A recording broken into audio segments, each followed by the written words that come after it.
And we do see our civs up front. Okay, Zhuji versus Abbasid. I know Valdemar likes his Abbasid. He's like the main Abbasid main that I want to think of when I think of like the top 20 players. So that's going to be interesting to see him going up against Zhuji from Dragevann. That's already like a little bit of a strange pick, I want to say. Like on Frisian Marshes, I think like he's got Byzantines. Dragevann has Byzantines available to him. Surely that could have also been a great option here. I'm wondering what other map he might want to play Byzantines on, whether it's going to be Gorge and Himayama. I feel like this would have been a perfect map for it. Now, that is the very unique thing about Dragevann. He might have something planned out with Zhuji. As someone who's played a lot of Zhuji, I don't know what cheese he might pull out here. I'm going to be guessing it's going to be just all-in Jugenu. Maybe starts off with a couple of horsemen, but then just fully sends it all-in Jugenu. There are a couple of strategies, like for example, Fast Castle could be a thing. I'm not quite so sure about the on Frisian Marshes, but we're going to be seeing it. We're going to be seeing what exactly Dragevann is going to be cooking up here for us in this one. As the in-game sounds are going to alert us that our game number 3 is right around the corner. And there we go. Zhuji's Legacy coming in from Dragevann against the Abbasid Dynasty from Valdemar. And we can see these two scouts have spotted one another. Valdemar being a little bit more aggressive with his scouting. He does force Dragevann into returning a little bit closer to base pretty soon. So this is actually a very, very good advantage for Valdemar as well, because when you are playing against Dragevann, who is very, very aggressive, you are a berry civ, but you're not going to have the map to go out on and get all the free berries once your initial berries are depleted. So getting a lot of sheep, I feel like, is going to be quite important for Valdemar. Yeah, Zhuji's Legacy as well really wants to have a lot of these sheep going for themselves, as they're going to be able to inspire or rather supervise their mill with the Imperial Official, meaning that every single sheep doesn't just give you 250 food, instead it gives you more like 310 food, so you're getting a lot of additional value out of those sheep. So I have a question for you, because you are the man with all the knowledge. If you are Abbasid, do you still go military wing against Zhuji? Yeah, you go military wing and 2TC. That's usually something that we see from Valdemar as well. I think that's probably the main build order that he's comfortable with. I would be surprised if Valdemar instead went something like a trade wing and makes use of the excellent placement of the markets here on this map. That is something that's definitely an option, but I don't think it would fit Valdemar's playstyle here. Good amount of sheep. Actually, I don't want to say that it's that great of an amount of sheep so far, because on this map there are a lot of sheep. You want to be bringing home like 16, 17 to be like in an okay position. Dragevann actually finding a good amount of sheep here on the side from Valdemar. Already deposited a couple of them. And it is actually going to be the trade wing from Valdemar here. Alright, something that I didn't quite expect from him. Yeah, Valdemar going for the unconventional play, but again, you called it. So a very interesting choice, but guys, also keep in mind, now with the trade wing, you get that full value with that one singular trade. Dragevann's scout knows what's up. He's in the base. He's looking at those sheep, not really sure if he wants to take them just yet. He decides, I do actually want those. That's a good amount of them as well. Plus 4 sheep here for him now. So he's going to be in a great position when it comes to food and will definitely be able to make a lot of units here. I'm surprised though right now that he... Okay, that is actually really interesting. That is really, really interesting what Dragevann's doing here. So he had not a single unit gathering gold this entire time. All of the gold that he got for his age up is purely from tax. Wait. Did he just... He messed up? He messed up. We see Dragevann hitting his head. What did he do? Yeah, so, the player cam gives us something away. I'm just not sure what exactly it is. He may have realized that he forgot to get gold. Is this the moment he realizes this might be a lot tougher than initially anticipated? The thing is, now Valdemar is going trade wing, and yes, he's going to go all in. Because if you get the Zhangyan Tower, you get that free unit with every single military building you put down. So I'm expecting a lot of aggression, but when you have 560 food, I don't know what you're going to do with those. I think Dragevann's made a big mistake with the Zhangyan Tower. I think that might be the reason why... he was emoting like that. You want to place the meditation garden this way in order to get resource, right? Like he's got next to the berries, he's got next to the gold, which makes me think that this was supposed to be a meditation garden. This is really, really strange now. I'm not sure what exactly his plan after this is going to be. He hasn't gathered any gold. He is now going with 16 villagers on wood after gathering 700 food that he's got in the bank. He is not sure what the game plan is now. But the thing is, Valdemar also went for the trade wing again. So this is something that Dragevann needed to punish quite early on. And he's just not going to be able to do that right now. He does have enough wood to plop down that first military building, and the stable comes out. But Valdemar will get that first trade off. Yeah, the first trade is going to be going through. That's not really something that you can deny with most civilizations here, unless you're something like the Mongols. But the military building is coming up. Same for Valdemar. Valdemar's also made his own stable. So horsemen coming up from both players immediately. Dragevann queuing an additional 2 horsemen up. So lots of horsemen will be coming out from him here in this one. Do we see a barracks coming up from Valdemar yet? No, no barracks coming out. He has reached Golden Age once, and now all of his villagers will be getting an additional plus 15 on the efficiency. 2 more stables. Dragevann min-maxing the value that he's getting out of that Jiangnan Tower, making sure that he gets as many units out of that for free. But he still wants to gather up a lot of food now, because sure, he's just now gotten 2 free horsemen, but he still invested 300 wood into them. So now you want to make sure that you're able to use all of those production buildings. Now, even though Valdemar is making those horsemen, he's just not going to be able to keep up with this. He drops down another archery range just to be sure he does get something out here. But I don't think the archery range is the answer. Another stable, another stable. He's only making stables. This is only production building Jiangnan Tower military spam. That is unheard of. And I'm so glad we got to see it by Dragevann, TM.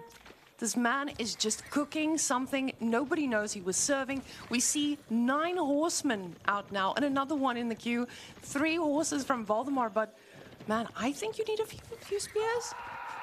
You do, you definitely do. The archer range isn't going to help Valdemar. I wouldn't be surprised if he by now dropped his own barracks in order to reply to this. The issue is if you now go barracks, Dragevann, he's just going to pivot into Jugunu, and that would be an excellent play here at this point in time, I feel like, from Dragevann. Actually, Valdemar, he's going for Camel Archer, but Camel Archer still do take bonus damage from the horsemen, and in these numbers, I fear that Valdemar might not be able to keep up with this.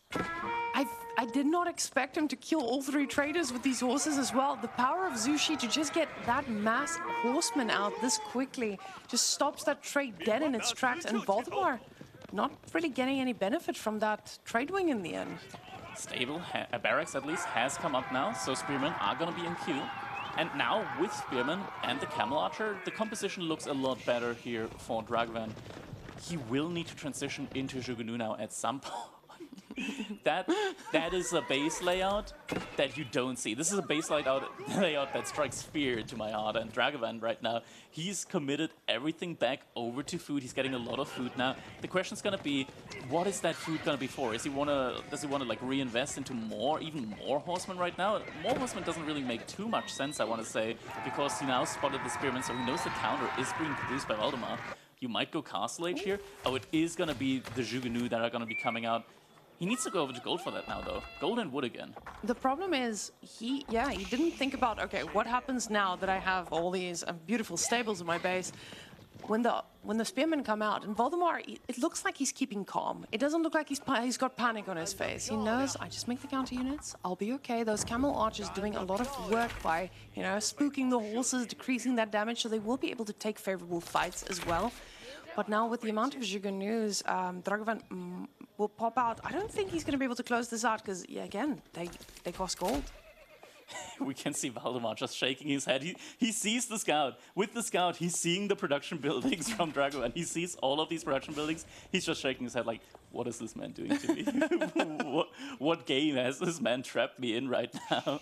Get me out, get me out. This is strange. And now 7 horsemen in queue from Dragevann, and they're going to be coming out instantly because he just has that many production building from the strategy.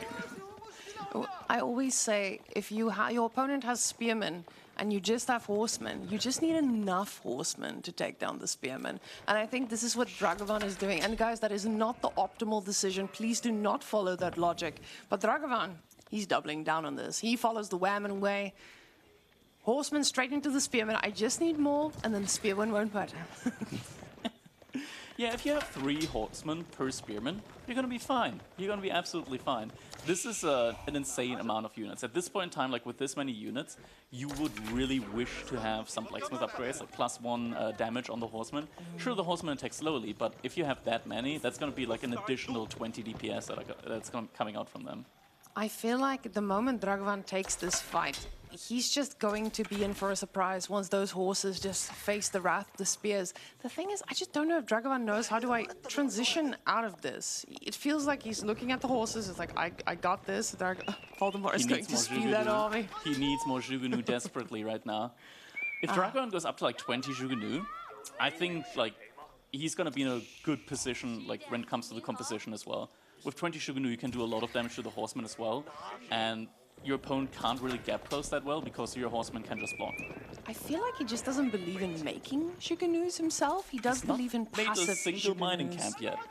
He's just getting the archery ranges. He just wants those units to be free. In his mind, he's like, okay, they're free. They're not that valuable. But we do see the alarm bells going off. The problem with this map is there's just not a lot of place that you can harass. Your resources are usually pretty safe-ish. For now, but the sheep are going to run out within the next 2 minutes. And then he needs to move out.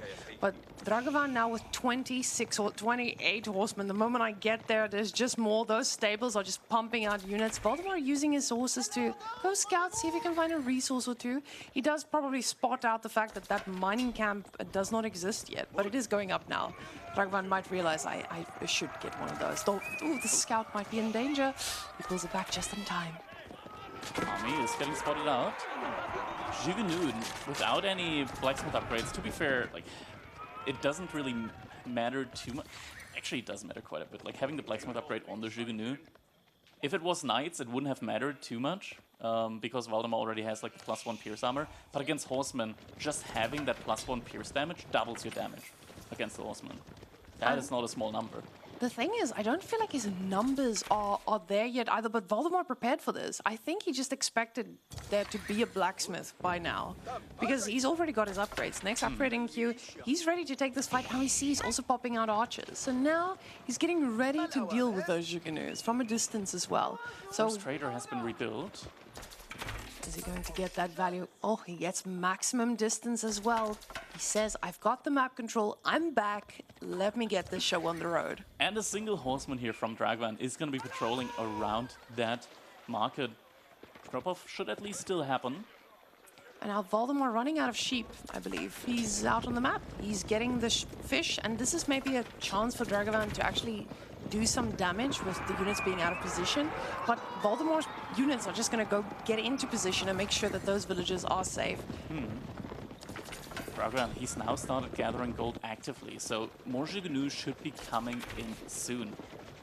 This army on both sides is it's a little bit of a weird, a little bit of a wacky one, I want to say. Dragevann not having any spearmen here might be a little bit difficult for him in the end in order to deal with all of these spearmen and horsemen in the composition from Valdemar. We're gonna have to wait and see because fight is gonna be about to happen soon here. Dragevann focusing down the spearmen. Horsemen are now going to be buffering up the damage up the front line that's coming in from the spearmen. And who is going to be winning this fight? 50 military versus 47, but it looks like Dragevann's military is falling rapidly, and now he has to fall back. A lot of the horsemen went down, 20 horsemen disappearing in the blink of an eye. Jugunu also going down behind this. Valdemar, he still has the critical unit mass. Now 36, 35 to 45 military. Valdemar, he's taking the fight, he's pushing it in. Dragevann feeling forced to take that fight. Horsemen going around, but in the end, this is not a fight that Dragevann could have afforded. And it feels like GG is right around the corner as the military from Dragevann is getting disintegrated. And GG comes in 2-1 now on the board for the kid. The kid just showing us, yes, my opponents can play the unorthodox strategies, but I can respond. You can see that's a happy Valdemar right there. Dragevann, he may have just made that little mistake of I say, but that mistake of building the wrong landmark. You can a see little bit mad at himself. He's like, oh, it's all right. I didn't expect to win with that one. It's okay. No, I don't think this is the only thing Dragevann is ready to serve, but Hopefully this doesn't get to him. I want to see something spicy of his work. This is one of the few matchups that are going to keep being interesting. I'm so excited to see what he pulls out next. We do see our graphs on the screen, the military value lead. Oof, Dragevann. It's a weird one because archers don't fully count into the military value, and Valdemar did have quite a few archers in there, so it's a little bit skewed there towards Dragevann. But yeah, he did definitely have the military lead with all of those horsemen that he invested into. The issue is, in the end, that horsemen aren't that good in straight-up engagements. They are getting, like, in a game of Age of Empires 4, where there's a lot of soft counters, the relationship between horsemen and spearmen is a hard counter one. And I feel like horses, they're that mobile unit that you actually need to use to do damage to your opponent without the straight-up fight, of course. You need to go around, you need to poke, you need to force your opponent to get out of his base and move around, idle time. And with that amount of horses, he should have been able to close that out, but Valdemar just responding perfectly. Very, very glad the kid is showing up. Yeah, I like that Valdemar didn't panic there. He stayed in his base. He didn't feel like he needed to force anything. Stayed inside his base as long as he needed to, made a lot of units, and then when it was time to move out, he had his units at the point of interest where his villagers were gathering food from. And when he felt comfortable enough with a big enough unit mass, that's when he started pushing out, and he realized, okay, it's only 2 units. I have a full unit composition, 1-1-1. He's only got 2 units. I should win this. He took the fight, and there it is. He won that one. Now Dragevann, match point for Valdemar. He's gonna feel the pressure.